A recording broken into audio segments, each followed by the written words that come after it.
Ni matangazo ya Amka na BBC kutoka idhaa ya Kiswahili ya BBC. Ujambo msikilizaji na karibu. Mimi ni Belden Waliula.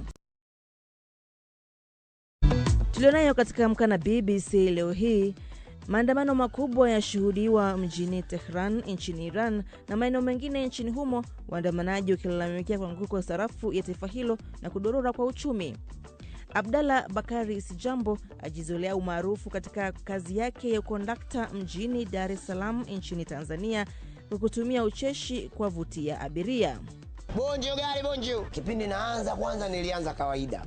Nikaona ngoja niwe tofauti na makondakta wengine. Cha kwanza, pia anapopanda gari langu anajipatia na zawadi ya pipi au bablish. Na katika gumzo letu asubuhi hii tunaangazia michuano ya AFCON. Timu zipi zitafaulu katika hatua ya robo finali? Misri wana kibarua kigumu sana kuweza kuzuia safu ya ushambuliaji ya Ivory Coast. Manake wale wameonekana ya kwamba wanataka kutetea ubingwa wao kwa vyovyote vile. Na jinsi ambavyo wanacheza unapata ya kwamba they are a free scoring team.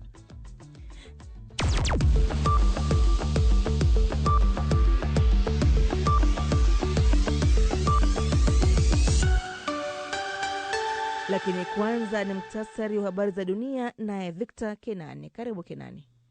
Shukran. Makamu wa rais wa Marekani J.D. Vance amezungumzia kifo cha Renee Nicole Goode ambaye aliuawa kwa kupigwa risasi kwenye gari lake juzi Jumatano na afisa uhamiaji. Lakini bwana Vance amesema alikuwa mwathirika wa itikadi za mrengo wa kushoto na lazima awe amechanganyikiwa kidogo.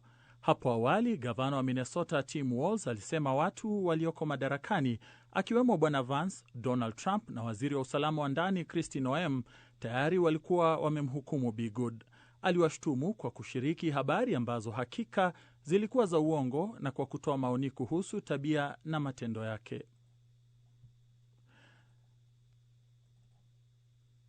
Kuna ripoti za mapigano kati ya vikosi vya usalama vya Iran na waandamanaji katika miji kote nchini humo, ukiwemo mji mkuu Tehran na mji wa pili kwa ukubwa wa Mashhad. Video kwenye mitandao ya kijamii zinaonyesha maelfu ya watu wakiandamana barabarani kuelekea wilaya za kati. Katika picha hizo, waandamanaji wanasikika wakitoa wito wa kupinduliwa kwa kiongozi mkuu wa Iran Ayatollah Khamenei. Ilikuwa ni siku ya 12 mfululizo ya machafuko ambayo yamechochewa na hasira kuhusu kuanguka kwa sarafu ya Iran na kuenea kwa zaidi ya miji na vijiji 100 katika majimbo yote 31 ya Iran, kulingana na mashirika ya kutetea haki za binadamu. Hili ndilo tukio kubwa zaidi dhidi ya viongozi wa kidini tangu mwaka 2009 wakati mamilioni ya watu walipoandamana dhidi ya madai ya ufisadi katika uchaguzi wa urais. Na katika karipio la nadra kwa Rais Donald Trump, bunge la Seneti la Marekani limekubali kupigia kura azimio ambalo litamhitaji kutafuta kibali cha bunge la Congress kwa operesheni zozote za kijeshi za siku zijazo nchini Venezuela. Wanachama wa Republican 5 walipiga kura ya kuunga mkono azimio hilo pamoja na wabunge wa Democrat. Bwana Trump amesema maseneta wa chama cha Republican waliopiga kura ya kumuunga mkono wamehujumu usalama wa taifa na hawafai kuchaguliwa tena.